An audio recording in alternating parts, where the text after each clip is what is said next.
guys, welcome back to my YouTube channel. My name is Yetunde, but you can call me Yeti Sway or Yeti Say.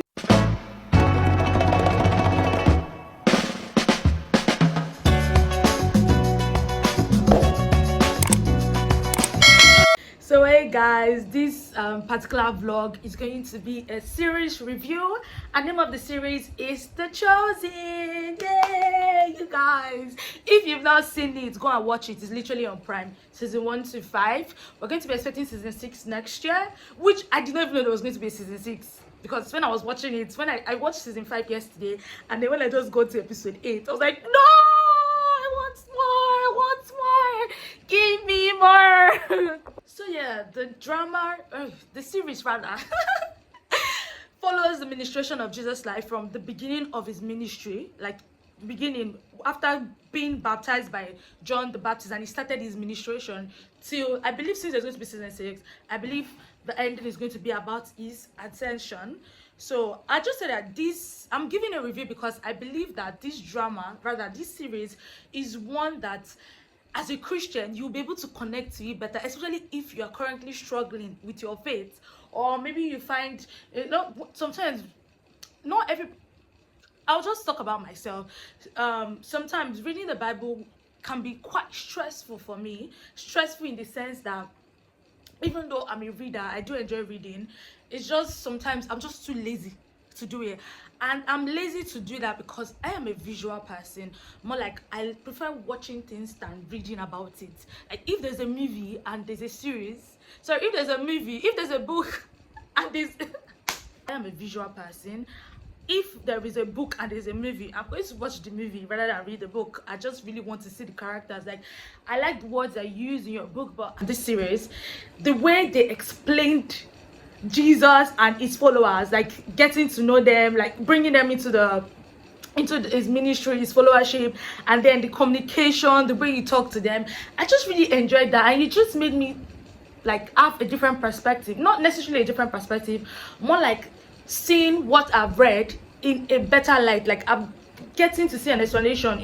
Sometimes when you're reading the Bible, there's some part that they explained in this series rather, that I felt like they touched more on, like maybe the Bible just just talked about it in passing, just said it, but there's some part that they really touched on, and I really like that. There are 5 seasons out currently, and I'll just be talking about season 5 because I just watched it yesterday, and that's what I'm going to focus on about, because there's just something really, I don't know, heart-wrenching about this particular season. Like the other seasons were great. Do you know what I like about this series? It started so sweet, so nice, and everything, and then it just started going downhill in the sense that we started getting to the serious part, started getting to the parts that that you just want to cry.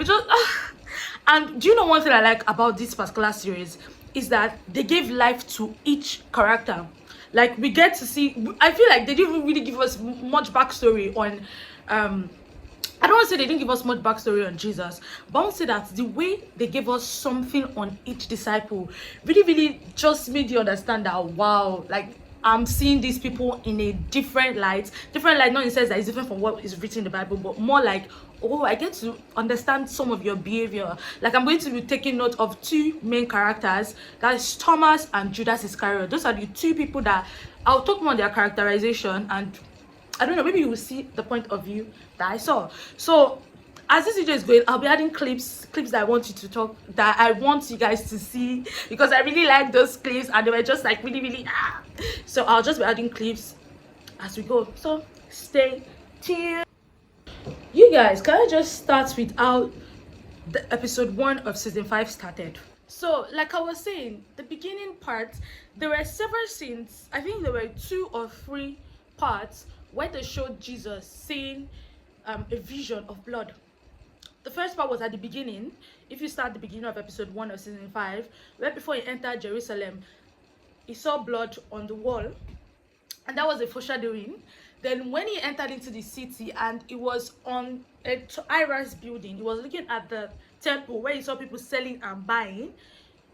He saw blood again, and several parts. I think there were 3 different parts in the series whereby we had Jesus having this soul or spirit out of body or soul out of body experiences, and it was quite painful to watch because there was some episode where you see him clutching his heart. It was just feeling so much pain and so much sorrow that I would say this season, like other seasons, I had funny women, but in this season, that humor that Jesus had, that humor, that funny part of him, you could barely, in fact, it was not at all in this season where you just know that we're already at the end. Like, we're at the crossroad right now and things are about to end. And it just gave me a kind of perspective on how Jesus might have felt during that period. Like, obviously, the actor would not know how Jesus felt exactly, but he gave us his own interpretation and it was painful. Seeing his own interpretation was already heart-wrenching.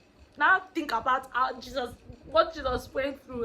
And surprisingly, I did not cry yesterday night. I would say that I did not cry when I was watching it, surprisingly, but today when I was watching a TikTok video, hell, you people, I cried.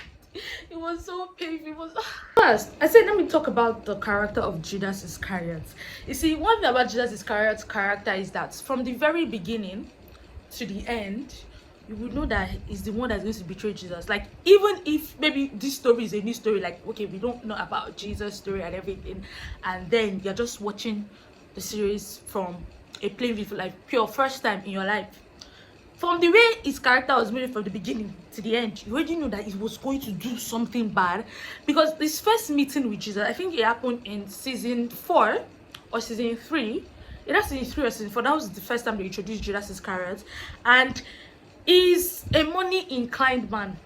He was from one of his walk-ins with his oga that he saw Jesus at a graduate, listened to him, and then he felt calling to follow him.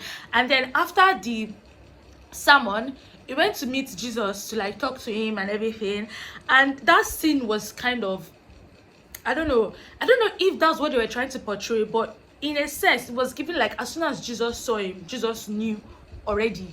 Like, you could see it from the actor's face, his demeanor, you could see that. Yes, that's what I like about the drama, the series, that they're going to point things out for you. It's going to be glaring. Like, the actors are going to show you, like, give you a POV of what you already know.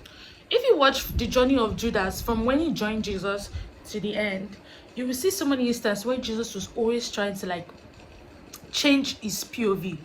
But Judas is hell. He did not want to change his mindset. Even I really like how in in season 5, Peter had to tell him, I'm going to add that clip to this video. Peter had to tell him that, oh boy, since the time you have been following Jesus, why is it that you always like, he told him that it's a walking contradiction. Like, you always talk about how you've seen his miracles, you've seen things that he has done, and you believe in him, but you always have doubts. You're a walking contradiction, Judas, you know that? You believe he could make swords magically appear in the hands of all those people, and yet from that same mouth, you question his every move. Why can't that faith that believes so fully, know so deeply, also allow you to trust that he knows what he's doing? Look, he chose each one of us for a reason. Maybe mine is to... No, that's you again. That's your ideas. There were times when, because he was always trying to tell them that, oh, we don't have any source of income, so we should save money or we should find a source of income. He was trying to make them collect money from people, like the people that came to come and listen to Jesus' sermon. He wants them to collect money from them. Jesus, like, what the fuck? What do you want to collect money from them? He was always thinking about money. Even if you don't want to buy things and everything, he's always thinking about saving money. So he got to the extent that he has advised Jesus about this money issue. But Jesus was like, that's not why we're here. Please keep it moving. That's what Jesus said. But you get the point. Like, bro, keep it moving. And the funny thing about this ministry is that they are Joanna. Joanna is one of the women that follow Jesus. She's a Roman woman, and she's one person that always sends them stuff. She sends food, she sends money, she's always sending them things like for their upkeep. And there were other people that donated to them, like everywhere they went to, even if they get some bad reviews or bad this thing, people always like give them something. So they always add, even though they did not have enough, they did not have flamboyant things, because anytime you see them having flamboyant dinner or sleeping somewhere, somebody offered them a food or somebody offered them a roof. But if they don't have those something, they sleep outside in tents and they just eat the little that they have. So Jesus was like, that is enough. Like, if you can't read on the demands of discipleship, discipleship, you already know that this disciple journey is not a easy journey. You are going to go through so many hardships. So why are you trying to find comfort? Do you know what this guy did? He was stealing money, taking money from the purse in the intention of is saving it, be investing it. But that's still stealing, because you were doing it in hiding. You'll be looking around, taking the money and everything, keeping it somewhere else. Thief. And I feel like the moment he started taking that money out of this thing, that was when the spirit of the devil started inhabiting him. And it was so sad to see in episode, I can't remember the episode, but when I was watching season 5, when they were having the Last Supper, I'm going to add that scene to this video. When they were having the Last Supper, Jesus sat down next to Jesus. John was, I think, at his left hand side, and then Judas was at the other side of him. And then it got to a point when Jesus turned to him. I was like, You do not have to stay anymore.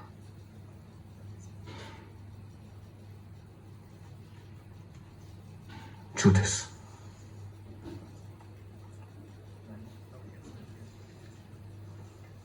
He has you now.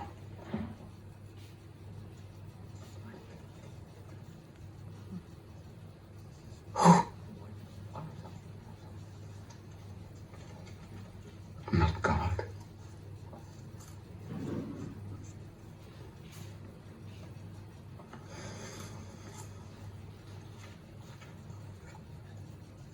It didn't have to be this way. yeah, it did not have to end this way. Oga. So another character I want to talk about that were really, not, let me just say relevant though, that just, they gave them more life in this season, is John. Like, you would think Peter will have more life, because Peter was, hell, you cannot do anything about Jesus. If Peter catch you, Peter is, I would say, if we are trying to find the best friend of Jesus, because if you are reading or if you're watching the series, you will get that Jesus' best friend is Lazarus. But during the followership part, if you're trying to say that who is Jesus' best friend, it's Peter. Who is Jesus' defender? Peter. Everything, Peter. You can't even come close to Jesus, like it's Peter. But it was so let me not say it was lackadaisical. They did not really give it much life. It was John that you would notice. And do you know one thing about this series that it made me kind of, I saw a part of the characterization of Jesus that was painful, because, and I started thinking that how would he have actually felt real time? Because if you notice from the beginning of the series, like from season 1 to season 5, Jesus kept telling them about I don't think he started telling them season 1. I think from season 2, or is this season 1 he started, I can't really remember, it's been a while that I watched it. He kept telling them that, oh, the Son of Man is going to die. The Son of Man is going to leave people soon. My hour is going to be soon. But it's like, see, every time he kept saying it, something was blocking. Even Jesus was even saying that, for some reason, it seems as if I hear me, but it's not, like, it's not entering inside there. So anytime he talks about he's going to die, they always act shocked. They always act shocked and surprised that as if he's saying it for the first time. I'm always like, this guy has literally been saying everything. But in this 5th season, you could see the frustration, you could see the annoyance. You know that, because I think maybe because his soul was, he knew that his end was going to come, and the sorrow that he felt was just much today. And one thing people need to realize that, yes, he's our savior, he's our Lord, he's an embodiment of God. But at that moment, during his lifetime, Jesus felt every pain that we felt, every feeling that we're feeling. They're only human. What did you expect? Also human.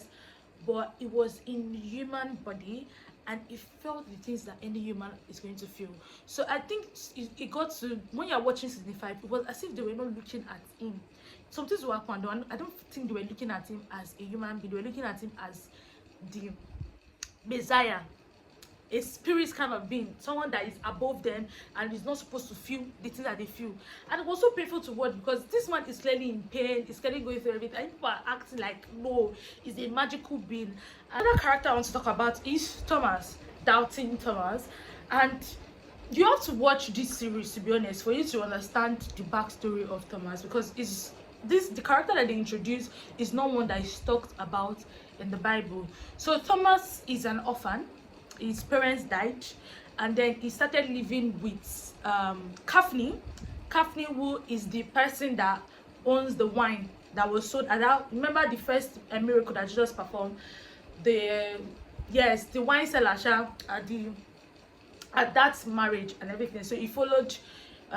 So this Kaphne has a daughter called Rema. Rema is not talked about in the Bible, but she explains why Thomas became doubting Thomas from my own POV. That's why I saw how Thomas became doubting Thomas.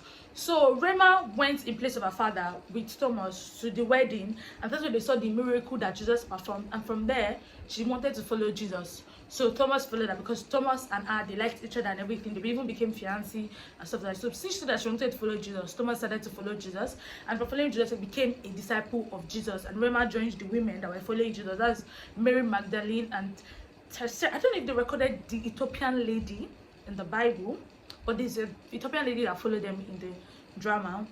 So there was an incident that happened. Well, in one of Jesus' preaching, there was a riot, and then Rema was killed. She was stabbed by a Roman soldier. It was a very, very sad event. And then when it happened, Thomas went to meet Jesus, like, wake her up, like she's dying, wake her up. But Jesus was like, there's nothing he can do. Hell!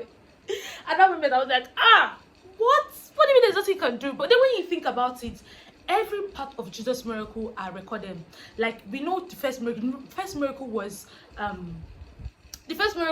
the wine at the wedding, and the last miracle was Lazarus, technically. But we know that the last miracle was when he healed the ear of the man that they cut when they came to carry Jesus at that. I don't want to be thinking about that part. Basically, when they came to take the Caiaphas and his men, the temple men came to take Jesus, and the disciples were trying to protect him, and they cut this thing. But one of the, like, I think the major or main miracle, the ending to it was the raising up of Lazarus and everything. So imagine the day before, Jesus already like woke somebody from the dead, Lazarus from the dead, and then the next day Rema dies, and then they are telling him, wake Rema now, you've done it before, maybe we just saw you doing it. And Jesus was like, hell, I cannot do it. Like, it has not been, you know, one thing I feel like most of the people that followed him or his disciples were not really understanding was that every time Jesus did a miracle, it was not necessarily like him doing it. Was like a calling from his father, like it's things that his father approved of.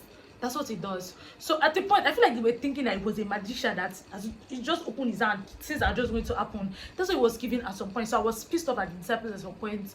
But then, in a way, they were human and everything, so it's kind of understandable. And then Thomas was like, what do you mean you cannot wake up? Hell! Thomas went through a lot during that part, but he still followed Jesus. But you could see a change in his characterization. He started doubting everything. He started, and then I say something, he'll be like, he's there. I don't even know what I want to say about him. You guys, that's why I'm not going to talk about Pontius Pilate's wife, Claudia.